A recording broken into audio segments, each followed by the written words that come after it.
About a year ago, my phone stopped working properly, so I felt like upgrading. This is the 1 year review of the phone I bought back then, the Z Flip 5 from Samsung.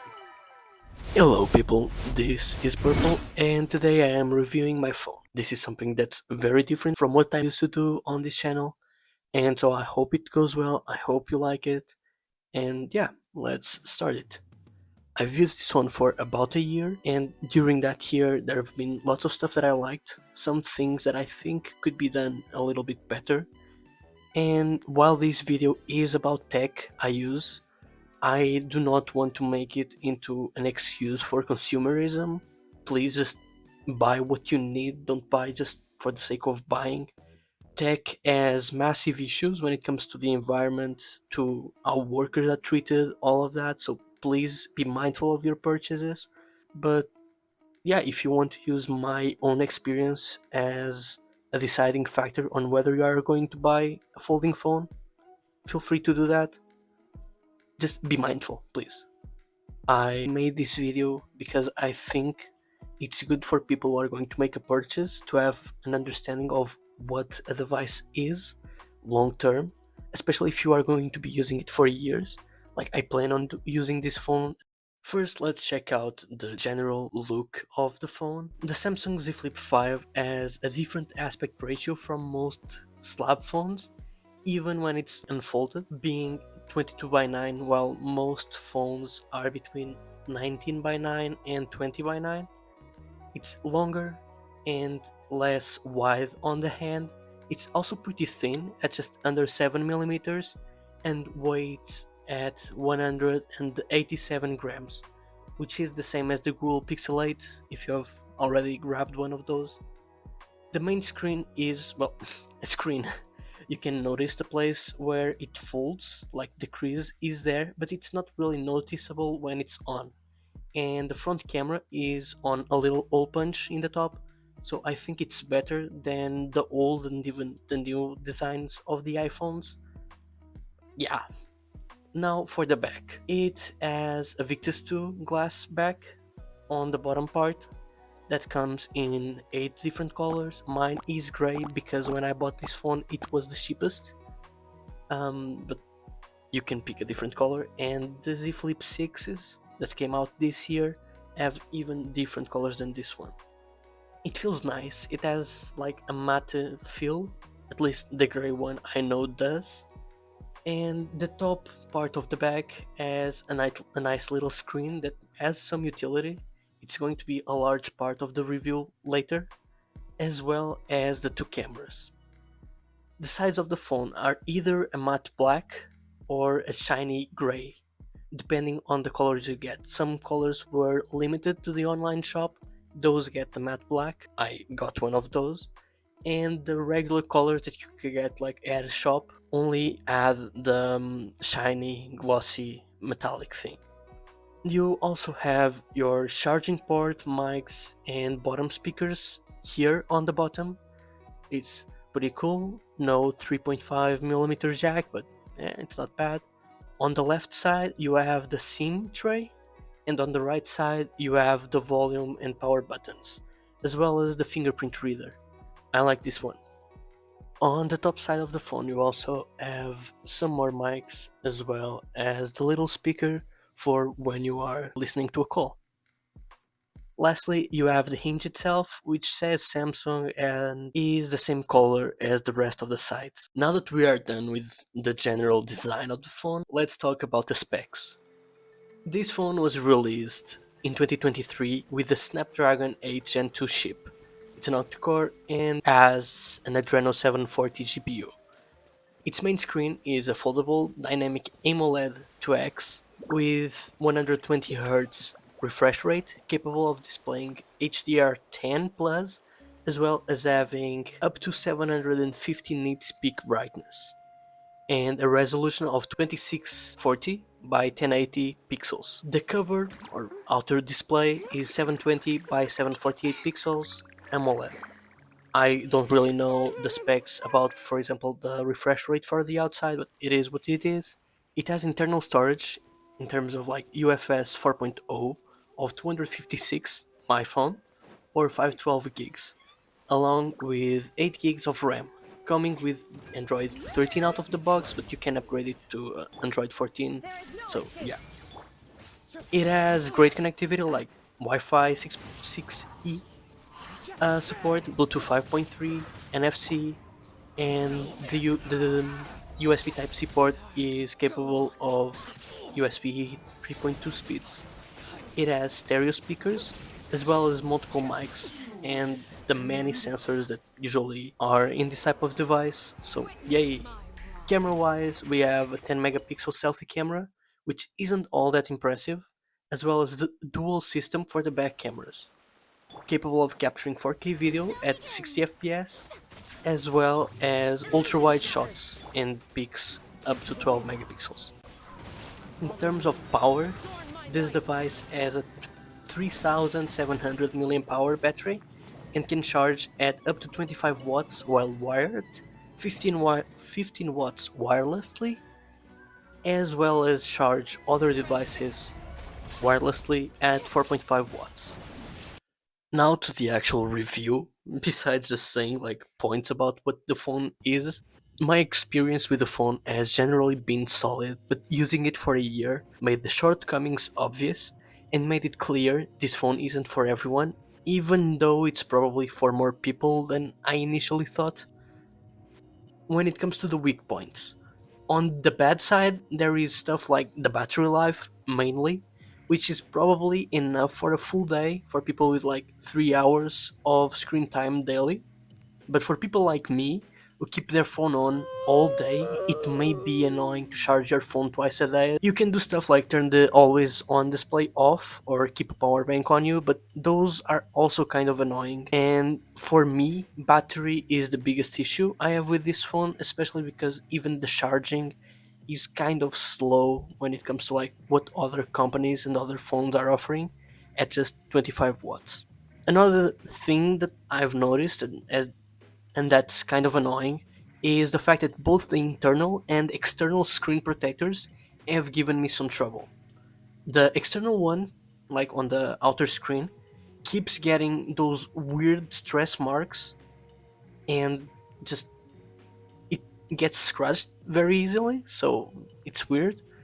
Um, and the internal one can be a pain in the ass when it starts to peel, because as soon as it starts to peel, you should have it reapplied by a repair shop, which can take some time and you could damage your phone because if like it starts peeling off and you don't replace it immediately or you try to remove it with too much force. This one is kind of eh.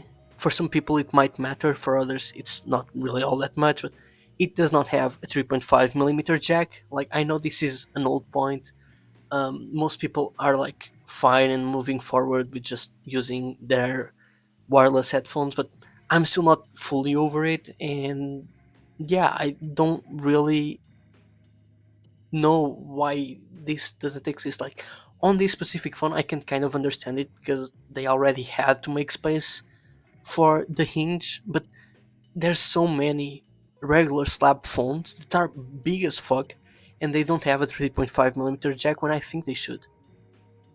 Another issue that's not really an issue, but is the cameras. They are not anything special. It's not just the selfie camera.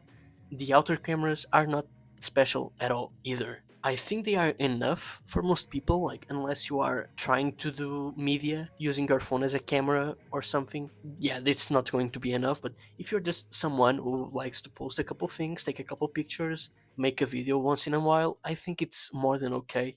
And yeah, it's not bad, but it's mid.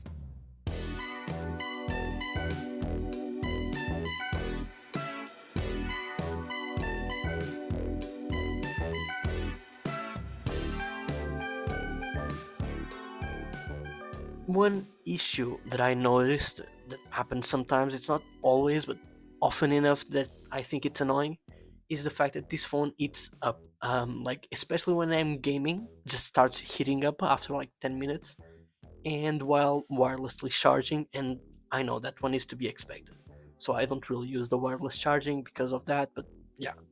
One thing also is the lack of Samsung DeX support. Samsung DeX is when you can connect your phone to a screen and use your phone as if it were like a computer, and you cannot really do it with the Z Flip 5, and that's kind of annoying. I know it's not like a massive issue, but yeah. Besides that, some of the features, especially for the outer screen, are hidden behind weird apps and menus, so yeah, that's annoying too. Another thing is the hinge makes this phone objectively easy to damage. If it falls on the hinge, it can misalign it, and if it is not aligned, like your inner screen protector will immediately start peeling off. Another thing is also the flex mode. When you have your phone half closed, sometimes it just behaves in weird ways. I know if I were to use it more, I could probably get to a point where I know everything that's going to happen, but I still think it's kind of weird. So, yeah. Now let's talk about the stuff that I actually really like about this phone. First, I want to talk about the small form factor. It's very good for anyone who might have smaller pockets or generally wants to have your phone in the same pocket as like your keys or some cash, some like coins, whatever. And it's going to protect your phone screen and it's going to fit in smaller places. So, like women who usually have smaller pockets on their pants, this can work for you. And I think that this is kind of what this phone was made for. So, yeah, very cool. It can also work as its own stand because like you can half close it and you can use it as its own stand while like watching a video or taking a picture or whatever, and it makes it possible to use your main cameras and the outer screen to take selfies, and I think that's very cool. As a phone, I think it has all the processing power you would need, like unless you are making some like wild stuff, and it is a very solid phone in terms of software. Like I had never used Samsung before this one, and I really like it. I think it's nice. Like before this I had a Xiaomi phone and it was solid, but the software was kind of annoying to use sometimes. And this one, it just feels like its own thing and lighter, like it feels like you can do more in personalization without having it pushed on you. One thing that I really like about this phone is the side mounted fingerprint sensor. I prefer these to under screen sensors, and it also works like especially well because if you add an under screen fingerprint sensor, you would probably need to have two, one for the outer screen, one for the inner screen, and for this phone I really like it, and I generally like the positioning of these sensors, so yeah, that's nice. The inner screen's crease is also noticeable. I will not put that on the bad side, I think it's on the good because you cannot really notice it when the phone is on, and like the main issue I have with it is really when I'm like scrolling and I can feel it on my finger. It's not so much like the look of it because I don't think that makes a lot of difference. There's a lot of features also on this phone that happen when your phone is like semi-closed. So you can use these features in like media apps, on your camera, in just the regular phone navigation, and use like even use your phone as like a little camcorder, which I think is very cute, very nice. So yeah, I think the build of the phone is very solid and way more resistant than I expected. This phone has fallen multiple times, both open and closed, with a case, without a case. It has been thrown at a wall once by accident. Don't at me.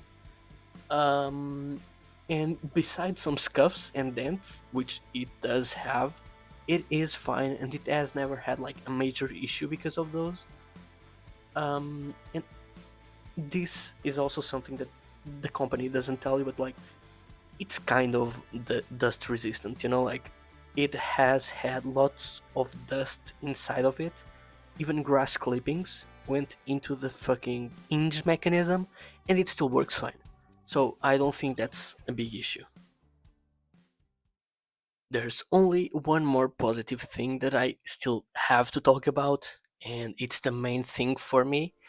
What really made me want to buy this phone and has really, in my opinion, been worth it. I don't think it's for everyone. I don't think everyone will use it a lot. But for some people, it will absolutely be worth it to have this little outer screen. Besides what we already talked about before, the outer screen has a lot of potential, but most of it comes locked away out of the box, limiting you to use it for just a few widgets as well as some apps. The widgets and apps do have their utility, but you can make your outer screen into your main screen by installing the Good Lock app and adding a widget containing any app you want, including games. For example, you can see me here playing Genshin Impact. You can see me playing a bunch of games that are not in like the basic apps that are allowed on the outer screen, but with this you can put any app, any game here.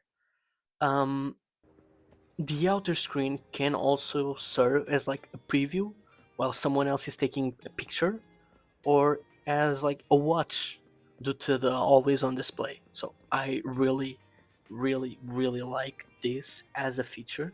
Like most of the content I consume on my phone is through this outer screen. Like I just have my phone on a little stand on my desk, um, closed, with YouTube playing all day. That's why I pretty much need to have it also connected through a charger all day. But yeah, it is what it is. While this review was for the Z Flip 5, I know that the Flip 6 has come out and fixed some of the issues that I have, mainly the battery and the screen crease. But I think you can also use a cut down version of the X with it, besides having massively upgraded stuff like the cameras and the cooling system. I don't think my opinion on the 6 would be like all that different from my opinion on the 5, but it would probably just be slightly more positive. So yeah, you can do with that what you want. And yeah, I think that the 6 would probably be right now better than the 5. But if you can find the 5 at a very like attractive price, I would not tell you to not get it. I don't think it's too bad unless like the previous owner has abused it a lot, because like my own phone has been quite abused and it's still beyond fine. I never had like an actual hardware issue, besides what I just like told you about the inner screen protector coming off. So yeah, I cannot really point any massive issues with the Flip series, and I can only assume that the Flip 6 is better than the 5. Now to the actual conclusions, like the verdict of this video. I bought this phone because I was enamored by the concept of the foldable since the first time I heard of it, back in like 2018 or something. And the Flip 5 had some features I had been looking for since that time, like the useful outer screen, even in a small form factor, as well as a Black Friday sale that I took part in, getting like a 200 euro discount. At the time, it was absolutely worth it for me, and after a year, I am happy with it. I usually charge it once halfway through the day, plus at night. But one charge is enough when I have lots of stuff to do and I forget I have a phone. I had the inner screen protector changed after 11 months of having the phone for free, and I think it is 25 bucks after the first year.